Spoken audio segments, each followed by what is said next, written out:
Hello student, कैसे हैं आप सब। आज का टॉपिक है हमारा एप्लीकेशन ऑफ डेरिवेटिव का इंक्रीजिंग और डिक्रीजिंग फंक्शन। ये आपका एक्सरसाइज का कॉन्सेप्ट 6.4 का है जो हम पढ़ने वाले हैं। 6.3 बहुत बेसिक है, वो चीज़ें हम कर लेंगे सर, क्योंकि जैसे 15 से 20 मिनट लगना है सर पूरे सवाल होने में। कुछ भी ऐसा नहीं है, वो सारी बातें यहाँ पे भी आने वाली है। बिना देरी करते हुए हम स्टार्ट करते हैं सर इंक्रीजिंग और डिक्रीजिंग के कॉन्सेप्ट। ध्यान से देखना सर। मैं आपको बोलता हूँ एक फंक्शन लिखा मैंने और एक लिखा मैंने y into minus x plus two. तो अगर मैं आपको इसका ग्राफ पूछूं तो आप बोले सर ग्राफ बिल्कुल आसान है सर बनाना। सर ऐसे करते एक्स और वाई की वैल्यू बस प्लॉट करते सर। थोड़ा सा बचपन में जो पढ़ा था सर वही वाली बातें हैं। जब एक्स जीरो तो वाई टू, वाई जीरो तो सर एक्स माइनस टू। ये कुछ ऐसा बनेगा सर। जीरो एक्स जीरो रखने पर वाई टू आएगा मेरा, जीरो रखने पर वाई टू यहाँ नहीं कट हो गया और एक्स माइनस टू पे जीरो है सर। ये ग्राफ ऐसे जाए, बट ठीक से नहीं बना हुआ, बट आपको पता सर ये लाइन ऐसे ही जाए। और अगर मैं आपको इसका बोलूँ सर, अगर एक्स और वाई मैं यहाँ लेता हूँ, आप बोलते हो मुझे एक्स के लिए जीरो लेने पे वाई टू आ जाएगा और वाई के लिए जीरो लेने पे एक्स टू आ जाएगा। ये ग्राफ कुछ ऐसा होगा, ये कुछ ऐसा। सब पहले ग्राफ में ध्यान से, एक्स के बढ़ने से वाई बढ़ा और एक्स के कम होने से वाई कम। यहाँ पे एक्स अगर बढ़ा है वाई कम हो गया, और अगर एक्स कम हो रहा है वाई बढ़। तो सर बहुत सिंपल सी डेफिनेशन, अगर एक्स के बढ़ने के साथ साथ वाई बढ़ता है, एक्स के कम होने के साथ साथ वाई कम होता है। दूसरा, एक्स के कम होने से वाई बढ़ता है और एक्स के बढ़ने से वाई कम होता है। ये बात अगर डायरेक्ट रिलेशन है ना सर, इसको बोलते इंक्रीजिंग। अभी सिर्फ मतलब समझाएं। और अगर ऑपोजिट इनवर्स रिलेशन है तो बोलते हैं डिक्रीजिंग।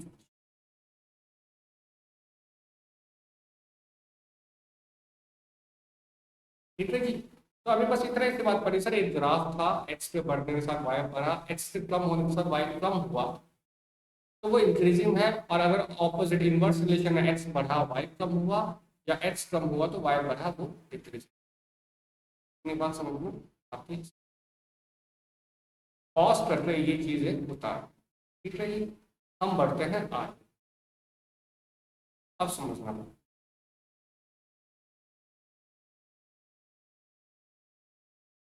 अब अगर मैं आपको फंक्शन ऐसे दे दूं,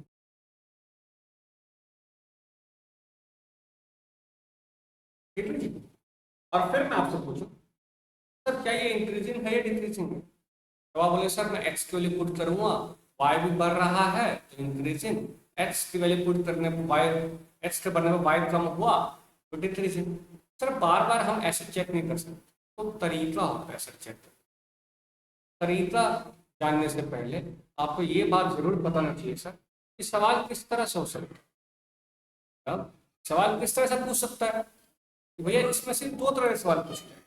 इस तरह कैसे सर से सवाल होने से हो सकता है।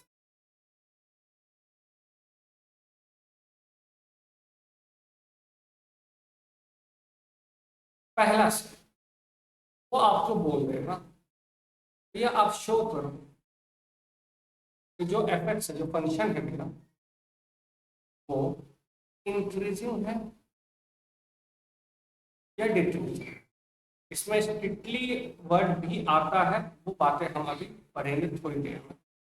या दूसरा फंक्शन बोलेगा sir at what interval. Interval मतलब आपको तो पता है सर एक दायरा, यहां से लेकर यहां तक कुछ भी वैल्यू होती है। फंक्शन इज इंक्रीजिंग और ध्यान से देखो, क्वेश्चन बोल रहा है, पहले में तो बोल रहा है शो कर दो कि फंक्शन क्या है, इंक्रीजिंग है या डिक्रीजिंग।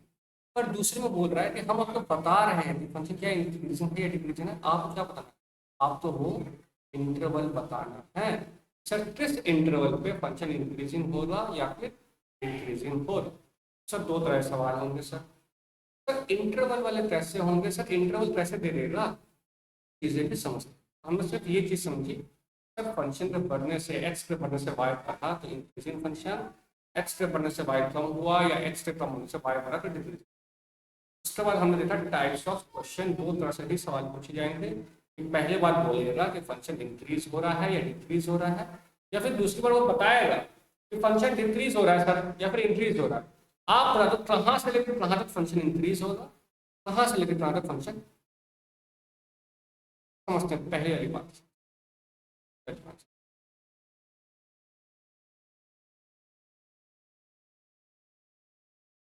जब आपने ग्राफ बनाया, लेट्स से मैं कोई कर्व दूं, तो इस कर्व से तुम टेंजेंट ड्रॉ कर सकते हो। छोटी क्लास में पढ़ा था 11वीं क्लास में। टेंजेंट वो होती है, वो स्ट्रेट लाइन होती है जो किसी कर्व को छू के जाती है, तो बोलते हैं टेंजेंट। एक स्ट्रेट लाइन कर्व को छू के जाती है, उसको बोलते हैं टेंजेंट। फिर एक वर्ड और सुना होगा आपने, स्लोप, याद करो सुना होगा सर। स्ट्रेट लाइन की तरह 11वीं क्लास स्लोप सुना था, इसको आप एम से बोलते थे स्लोप। सर स्लोप क्या होता है? स्लोप होता था कि टेंजेंट जो एक्स एक्सिस के साथ एंगल बनाएगा एंटी क्लॉकवाइज। मतलब सर कोई भी कर्व पे जो आप टेंजेंट ड्रॉ करोगे तो वो किसी एक्स एक्सिस को टच करेगा। अगर करता है तो बहुत अच्छी बात है, नहीं करेगा तो फिर बात की बात है। अगर करता है तो वहां कुछ एंगल बनेगा एंटी क्लॉकवाइज, मतलब पॉजिटिव डायरेक्शन में, घड़ी की उल्टी दिशा में। जो भी एंगल बनेगा वो होगा उसका स्लोप। स्लोप को आप लोग एम बोलते थे और वो होता था मेरे पास टेन थीटा। तो सर कोई ना कोई एंगल बनाएगा, और एंगल बनाएगा, ध्यान रखना एंगल की वैल्यू जब मैं यहाँ पे पुट करूंगा तो ऑब्वियसली वो आएगा,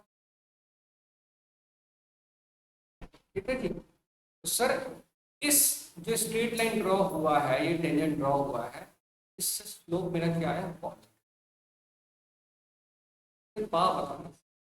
तो इस टेंजेंट पे आपने टेंजेंट ड्रॉ किया इस कर्व पे, तो इसका जो स्लोप होगा, और जो इस कर्व का जो स्लोप होगा वो इस पॉइंट पे, ये कॉमन पॉइंट है जो मिला है, बराबर। तो इसका मतलब मैं ये बोल सकता हूँ कि इस पॉइंट पे जो स्लोप होगा टेंजेंट का, वही स्लोप होगा कर्व का।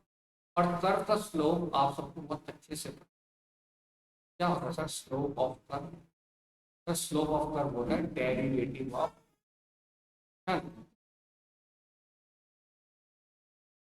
तो डेरिवेटिव ऑफ दैट फंक्शन होता है स्लोप ऑफ द कर्व। ठीक है सर, मतलब किसी भी इक्वेशन जब दिया हुआ है अगर आप उसको डेरिवेटिव करते हो तो उसका स्लोप, मतलब ये डेरिवेटिव, ठीक है जी। डेरिवेटिव का बताना क्या करो, लेकिन पहले मैंने आपको ये क्वेश्चन लिखा y equal to x plus, इसका ग्राफ बनाने के बाद आपने बोला कि फंक्शन इंक्रीजिंग है, तो जरा डेरिवेटिव बताना। डेरिवेटिव आएगा d y by d x is equal to, क्या ये d y by d x मेरा पॉजिटिव आया है, मतलब जीरो से बड़ा आया है? हाँ सर। तो सर इससे एक कंक्लूजन निकलता है, अगर मेरा डेरिवेटिव जीरो से बड़ा है तो फंक्शन इंक्रीजिंग, इंक्रीजिंग में स्ट्रिक्टली इंक्रीजिंग आएगा। अभी मैं मतलब समझा रहा हूँ, इंक्रीजिंग स्ट्रिक्टली इंक्रीजिंग और इंक्रीजिंग में बाइफर्केशन होगा, बात समझो।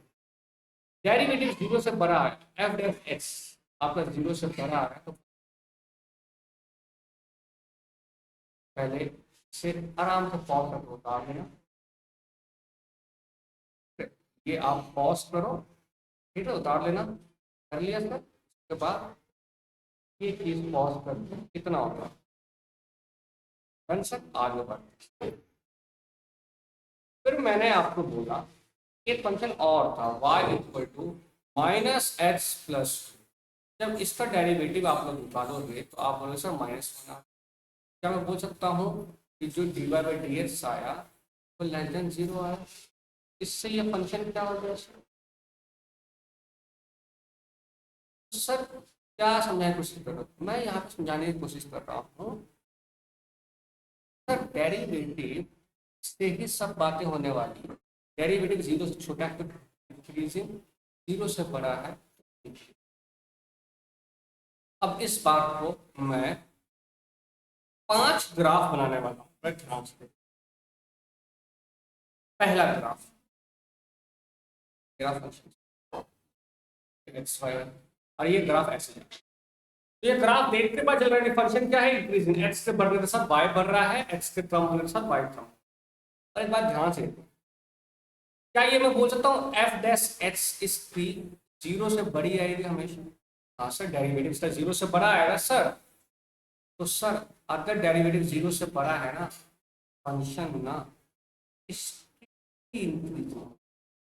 इंक्रीजिंग, अगर जीरो से बड़ा आया, कहीं पे भी जीरो नहीं आ रहा, फंक्शन स्ट्रिक्टली इंक्रीजिंग हो जाएगा। तो ये बात समझ में आती है सर, फंक्शन स्ट्रिक्टली इंक्रीजिंग।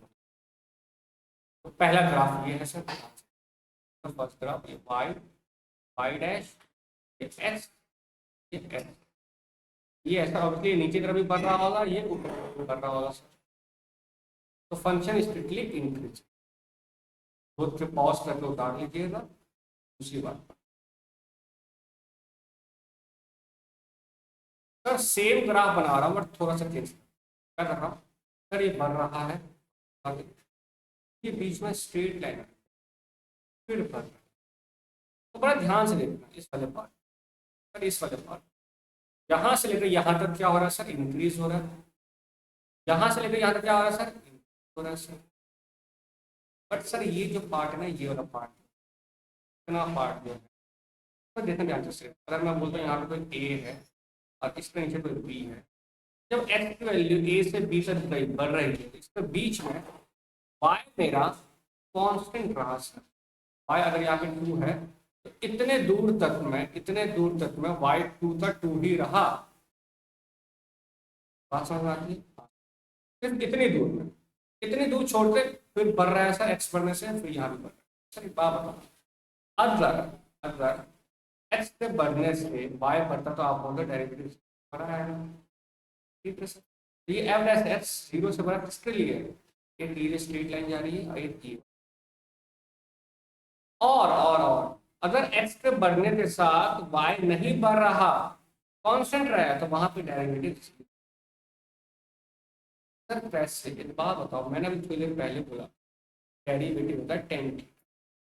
और टेन थीटा कैसे निकलता है डेरिवेटिव सर, जो एक्स एक्सिस के साथ में एंगल बनाता है। बात बताओ, ये जो स्ट्रेट लाइन है, वाली लाइन है, क्या ये एक्स एक्सिस के साथ कभी एंगल बना पाएगा सर? कोई नहीं बना पाएगा सर। ये एक्स के साथ कभी एंगल बना ही नहीं पाएगा सर। तो सर जब एक्स के साथ एंगल नहीं बना पाएगा तो थीटा क्या होगा, जीरो। और टेन जीरो की वैल्यू जीरो होती है। तो सर डेरिवेटिव मेरा आया यहाँ वाला पार्ट जीरो।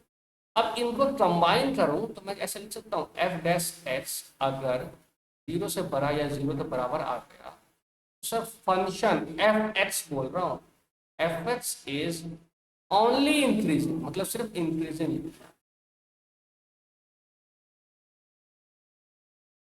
मतलब सर डेरिवेटिव जीरो से बड़ा आ रहा है, जीरो भी नहीं आ रहा है, जीरो से बड़ा आ रहा है, स्ट्रिक्टली इंक्रीजिंग। और जीरो या जीरो से बड़ा दोनों आ सकता है तो वो इंक्रीजिंग फंक्शन। तीसरी बात से, हाँ सर हाँ सर, तीसरी ये देखो सर, ऐसा ध्यान से देखो, ये तो सर गिर रहा है पूरा, एक्स बढ़ रहा है तो वाई गिरता जा रहा है। ध्यान से देखना, कहीं पे ऐसा हो रहा है कि सर एक्स के बढ़ने पे वाई कांस्टेंट रह रहा हो, मतलब वाई सीधी लाइन आ रही हो? नहीं सर, सीधी सीधी जा रही है नीचे की तरफ, जहाँ पे डेरिवेटिव मेरा लेस देन जीरो आएगा। और लेस देन जीरो आएगा तो जीरो से छोटा जो फंक्शन होगा वो स्ट्रिक्टली, सर एकदम स्ट्रिक्ट है सर, स्ट्रिक्टली डिक्रीजिंग। देख लो सर, तो सीधी सीधी लाइन जा रही है, बढ़ रही है तो स्ट्रिक्टली इंक्रीजिंग, घट रही है तो स्ट्रिक्टली डिक्रीजिंग। ठीक है जी, तो पॉज करके इसे उतार लीजिएगा, हम आगे बढ़ते हैं सर। ठीक है जी, आगे बढ़ो सर। 3 ग्राफ आपने बता दिया सर, चौथा बात वाली बात सर, चौथा वही है इंक्रीजिंग के टाइप का सर। चौथा ये लो सर ग्राफ बना सर ये गिर रहा था, फिर थोड़ी देर रुक गया, फिर गिर रहा है सर, तो ध्यान से देखो सर। सर क्या ये एफ डैश एक्स जीरो से छोटा तो हो रहा है, बट कुछ जगह पे, ये वाली जगह पे एक्स डेरिवेटिव क्या हो रहा है, जीरो हो रहा है सर, इक्वल और लेस देन जीरो। तो वहां पे एफ एक्स जो होगा वो सिर्फ और सिर्फ डिक्रीजिंग होगा। ठीक है जी। और सब पता चल जाएगा वो सवाल में, कोई टेंशन वाली बात नहीं है, बड़े आराम से। बस मैं बता रहा हूँ डेरिवेटिव जीरो या जीरो से छोटा, जीरो के बराबर या जीरो से छोटा तो डिक्रीजिंग, सिर्फ जीरो से छोटा स्ट्रिक्टली डिक्रीजिंग। ठीक है जी। पांचवी बात सर और लास्ट बात, एक बंदा आता है मेरे पास, मतलब बहुत स्मार्ट बन रहा है, वो कह रहा है सर ऐसी बात है ना, तो मैं ऐसे बनाया सर, ये ध्यान से इतना, यहाँ तक, ये तो यहाँ से लेकर यहाँ तक, यहाँ से लेकर यहाँ तक, यहाँ से लेकर यहाँ तक ये बढ़ रहा है सर, फिर यहाँ से लेकर यहाँ तक ये कम हो रहा है सर, यहाँ से लेकर पूरा यहाँ तक कम हो रहा है सर, फिर यहाँ से लेकर यहाँ तक बढ़ रहा है सर। ठीक है? तो ये क्या स्मार्टनेस बन रहा है कि भैया एक ही ग्राफ है, एक बार बढ़ा रहा है इंक्रीजिंग कर रहा है, एक बार डिक्रीजिंग कर रहा है। और अगर ऐसा है, ज्यादा ओवर स्मार्ट बनने वाले को हम लोग बोलते हैं F x is neither increasing nor decreasing. मतलब क्या बोल रहे हो सर, मतलब एक ही फंक्शन में अगर एफ एक्स बढ़ भी रहा हो कम भी हो रहा हो, तो भैया ना ही वो इंक्रीजिंग है ना ही वो डिक्रीजिंग। अब इंक्रीजिंग डिक्रीजिंग वाली बात देखेंगे सर, अभी बस ये है एक ग्राफ में अगर फंक्शन बढ़ भी रहा कम भी हो रहा तो सर वो F x neither increasing nor decreasing. ठीक है जी। पहले इतना उतार लीजिए सर, हमने 5 ग्राफ देख लिया और इसी के बेस में सारे सवाल बड़े आराम से होंगे सर। सारे 2 तरह के सवाल मैंने बताए हैं, यहाँ पे बोला हुआ है शो करो इंक्रीजिंग डिक्रीजिंग, दूसरे में इंटरवल बताना है। पहले ये उतार लीजिएगा पॉज करके, फिर हम आगे बढ़ रहे हैं सर। तो अब हम आगे बढ़ रहे हैं, अब समझना सर।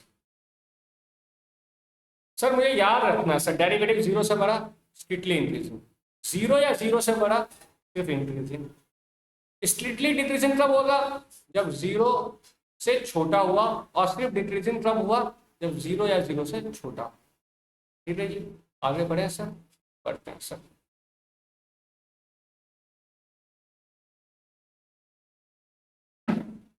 हाँ जी। तो सर एक एग्जांपल समझते हैं सर। मैं एक फंक्शन दिया हुआ f x is equal to 7 - 3। Sir आपको याद है सर कि बस सबसे पहला रूल है सर, डेरिवेटिव को निकाल दो सर, और इसका डेरिवेटिव आएगा 0 - 3 दैट इज माइनस। क्या ये -3, क्या ये -3 जीरो से छोटा है? हाँ सर, डेरिवेटिव जीरो से छोटा आ गया। तो सर ये फंक्शन क्या होगा, याद करो अभी लिखा आपने, अगर डेरिवेटिव जीरो से छोटा आ रहा है तो वो क्या हो जाएगा, वो एफ एक्स क्या हो जाएगा sir, F x is strictly decreasing. ठीक है जी। इतना सा बात है सर, बस बताओ यार क्या है यार, इतना आसान सा है सर। कोई भी क्वेश्चन दे रहा बताना होगा तुम्हें सर, जीरो से बड़ा है या नहीं है, जीरो से बड़ा होगा तो स्ट्रिक्टली इंक्रीजिंग, जीरो से छोटा होगा स्ट्रिक्टली डिक्रीजिंग। और अगर कोई वैल्यू जीरो के बराबर भी आ सकती है तो वो सिर्फ डिक्रीजिंग या फिर इंक्रीजिंग। फिर सर एक सवाल और देखते हैं सर इसी बात पर, मैं आपको बोल रहा हूँ सर मेरे पास। यस सर, चलो सवाल लेते हैं, ज़्यादा अच्छा रहेगा आप। सर 3x + 7, तो सर एफ डैश एक्स क्या जाएगा इसका आंसर, आपके पास सर 3 आएगा। तो सर एफ डैश एक्स क्या हो गया मेरे पास, जीरो से बड़ी आ गई। तो ये क्या दे रहा है, it implied F x, F dash x नहीं भाई, एफ एक्स जो सवाल है इज स्ट्रिक्टली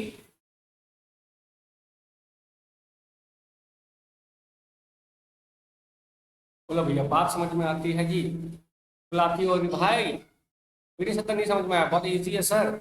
आगे बढ़ते हैं, इसको पॉज कर लीजिएगा। ये एग्जाम्पल 1 था आपका, और ये मैंने एक एग्जाम्पल 2 लिया। एक्चुअली किताब ये वाला तो किताब का ही सवाल है, ये दूसरा एग्जाम्पल आपका। ठीक है जी। आगे बढ़ते हैं सर, ध्यान से देखना, एक थोड़ा टफ क्वेश्चन लेते हैं, फिर दूसरा तो आंसर बताएंगे। एक टफ क्वेश्चन लो सर, कोई मजेदार सवाल लो। अब वो है सर,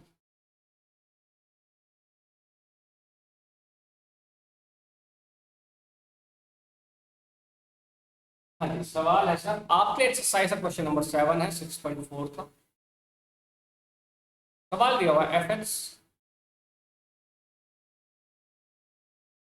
एक्स की power 3 minus 6x² plus 12x plus 5।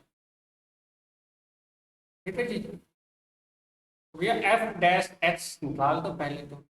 बचा sir 3x² minus 12x plus 12। Sir अब मुझे क्वेश्चन में ये था कि भाई ये सवाल दे दिया, बोला इज इंक्रीजिंग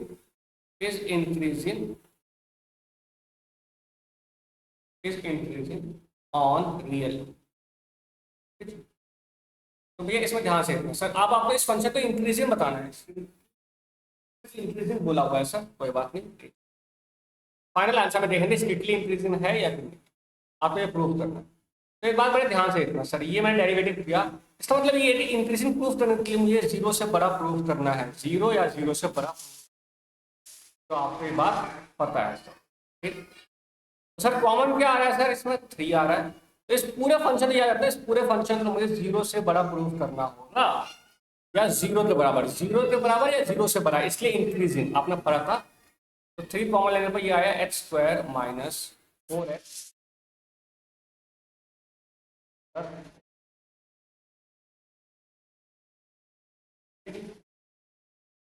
ध्यान से तो क्या मैं अंदर वाले पार्ट का फैक्टर बना सकता हूँ सर? ये लो सर, फटाफट फैक्टर बना। तो यार ये तो 8वीं 9वीं वाली 8वीं 9वीं 10वीं वाली बात है सर, फैक्टराइजेशन।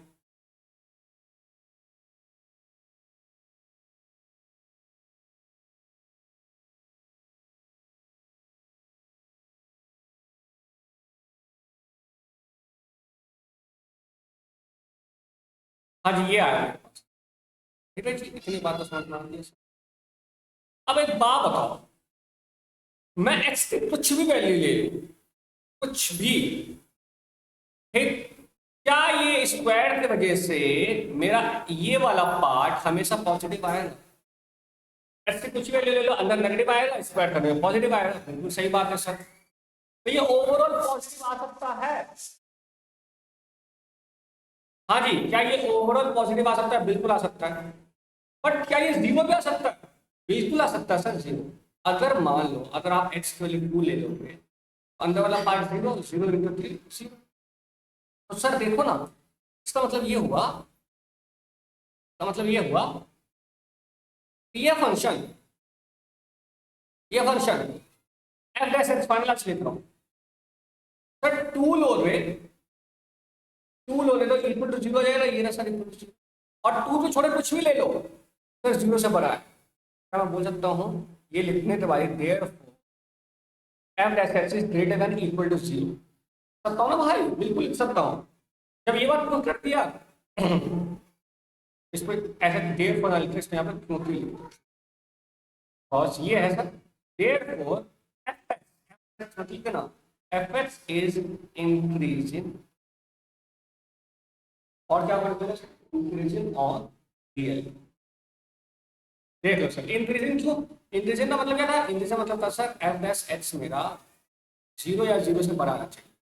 हाँ देखो सर, ये देखो ना, ये पूरा पार्ट या तो जीरो आ जाएगा या जीरो से बड़ा। ये बात समझ में आती है? डेफिनेटली आनी चाहिए भैया, तुमसे 50-60% तो थोड़ा बहुत आया होगा। आगे बढ़ते हैं सर, ये था टाइप 1 का क्वेश्चन। बड़े आराम से मैं ऊपर बोल रहा हूँ, ये देखो सर, यहाँ हमने सवाल किया था, पॉज करके नोट करिएगा, फिर आगे कर रहा हूँ। ये रहा सर सवाल, ठीक है जी, आगे बढ़ते हैं। अब टाइप 2 क्वेश्चन बताओ सर, टाइप 2 क्वेश्चन कैसा हो सकता है? टाइप 2 समझ लीजिए, तो लिखा है इंटरवल बताओ। मैं उसी ग्राफ को वापस लेता हूँ, एक ग्राफ मैंने लिया है ऐसा, मानो ये जीरो है यहाँ पर, ठीक है जी, यहाँ पे 5.2 है और ये 5। क्या बताना, यहाँ से लेकर यहाँ तक आप बोले सर इंक्रीज, यहाँ से लेकर यहाँ तक, तो मैं आपसे बोलूँ कि सर फंक्शन इंक्रीज हो रहा है, एफ एक्स इज इन, तो वो इंटरवल बताओ। तो आप इंटरवल बोले सर, मैं बता ना इंटरवल, इंटरवल कौन सही नजर आ रहा है मेरे को, यहाँ से लेकर यहाँ तक, मतलब पाई बाई 2। और डिक्रीजिंग पूछो तो सर अगर ये माइनस ये पाई 3 पाई बाई 2 बोल देता हूँ, तो बोले सर डिक्रीजिंग पे आता हूँ, सर डिक्रीजिंग पे आता हूँ मैं सर पाई बाई 2 से लेकर 3 पाई बाई 2, यहाँ से लेकर कहाँ जब तक उठेगा नहीं तब तक ये डिक्रीज होगा सर। ठीक, तो भैया वो आपको बताएगा ये इंक्रीज है डिक्रीज है, या फिर इंक्रीज डिक्रीज है या नहीं, बताओ कौन से इंटरवल में क्या होगा। ये सवाल समझते हैं, स्टेप साथ साथ लिखते जाऊंगा और सवाल भी साथ साथ करते हैं। ठीक है, इसको पॉज करके आप उतार सकते हैं सर, तो पॉज कर लीजिए, उतार दीजिए सर। हाँ जी सर, आइए सर। अब सर स्टेप लिखने जा रहा हूँ सर, सेकंड टाइप क्वेश्चन का, टाइप 2 का, टाइप इंटरवल वाले। सर आपको इंटरवल बताना है, यहाँ पे हम स्टेप्स लिखेंगे। ठीक है, और यहाँ पे एग्जाम्पल एक सवाल उठा लेते हैं। सवाल उठा रहा हूँ मैं क्वेश्चन नंबर 13 का पहला। ठीक है, एक्सरसाइज 6 सर फंक्शन लिख देता हूँ सर सवाल। 2x⁻³ minus 3x² minus 36x plus 7। ठीक है जी, step 1 sir find f(x). Sir ये तो करते हुए आ रहे हैं ना। स्टेप 2 x को रख दो 0 के बराबर। Step number 3 find critical flash extreme point. Sir ये अजीब अजीब बात क्या है, क्रिटिकल एक्सट्रीम पॉइंट? अरे नहीं है, g ऑफ x की वैल्यू बता दो बस, बात खत्म। ठीक है जी, तो पहले इतना निकाल लेते हैं। f डैश बता दो फटाफट। हाँ हाँ बोलो बोलो। क्या 6x² माइनस 6h माइनस 36 लिख दूंगा। तो सर कॉमन क्या आ रहा है सर? 6 आ रहा है। h² minus h minus 6 sir 0 के बराबर रखना है इसको, equal to 0। 6h² minus h minus 6 equal to 0। Factor बनाओ सर, जल्दी फैक्टर बनाओ sir. h² minus 3h plus 2h minus 6 equal to 0। 6h minus 3 plus 2h minus 3 equal to 0। Factor बना 6h minus 3 और h प्लस। ठीक है आगे तो sir इससे मेरे पास h माइनस 3 इक्वल टू 0 एक दिया जाएगा और h प्लस 2। h की वैल्यू आ गई मेरे पास 3 और h की वैल्यू आ गई माइनस 2 वैल्यू। डेरिवेटिव में h की जितनी पावर होगी उतनी h की वैल्यू। उसके बाद क्या करना है sir? Fourth plot on number. Sir जो नंबर लाइन में प्लॉट करना है, इस नंबर लाइन मतलब सर ये मैंने नंबर लाइन लिया। अब इस वाली वैल्यू तो मैं यहाँ पर पुट कर -2 कर दिया सर। पांचवा सर अब आपको f डैश x का साइन चेक करना है सर। f डैश x का साइन चेक करना मतलब डेरिवेटिव। f डैश x का साइन चेक करना है एट मतलब इंटरवल पे, जितने भी एट इंटरवल जितने भी इंटरवल आपने बनाए हैं उस सर कहाँ का इंटरवल बनाया देखो, एक ये इंटरवल ये बना और एक ये। x की जितनी वैल्यू उससे एक ज्यादा इंटरवल। सर अब कैसे बनेगा? सर अब कैसे बनेगा देखो, इन दोनों के बीच में अपनी मर्जी से x की वैल्यू मैंने बोला -5। क्या तो मुझे -5 लेने पे सिर्फ ये बताना f डैश x नेगेटिव आएगा या पॉजिटिव। सर कहाँ पुट करें? अरे x -5 को यहाँ 0 रखने से पहले। अरे सॉरी यहाँ मत पुट करो यार, फिर कैलकुलेशन लंबी हो जाएगी। यहाँ पुट ये ना सर, फैक्टर बना देना आपने ये वैल्यू निकालने से पहले। तो सर अगर मैं x वैल्यू -5 पुट करूंगा ना तो एफ डैश एक्स जितना माइनस माइनस प्लस हो जाएगा सर, ये भी माइनस में ये भी माइनस में, इंटू होगा तो प्लस हो जाएगा। एफ डैश एक्स की वैल्यू 0 से बड़ी है। ठीक है, अब इन दोनों के बीच में कोई वैल्यू लो, तो इन दोनों के बीच में मैंने 0 ले लिया। यहाँ पे एफ डैश एक्स का साइन बस लेस देन 0 से छोटा। अरे यहाँ वैल्यू पुट करो, अपने आप आ जाएगा। इन दोनों के बीच में लेना है बस। और फिर तीसरे के बीच में सर कोई बड़ी कुछ भी ले सकते हो, मैंने 100 ले लिया। दोनों के बीच में आ रहा है सर, आप 4 भी ले सकते हो, 5 भी ले सकते हो। मैंने 100 ले लिया, तो ध्यान से देखो, अगर मैं 100 यहाँ पुट करूँगा ना, तो ओवरऑल सब मिलाते पहुँच जाएगा। इसका एक ट्रिक भी होता है, बट वो ट्रिक बताऊंगा, लेकिन पहले आपको तरीका आना चाहिए सर कैसे निकलता है। तभी वो ट्रिक भूल जाओ तो तरीका पता होना चाहिए ना। तो एफ डैश एक्स का साइन यहाँ पे 0 से बड़ा है।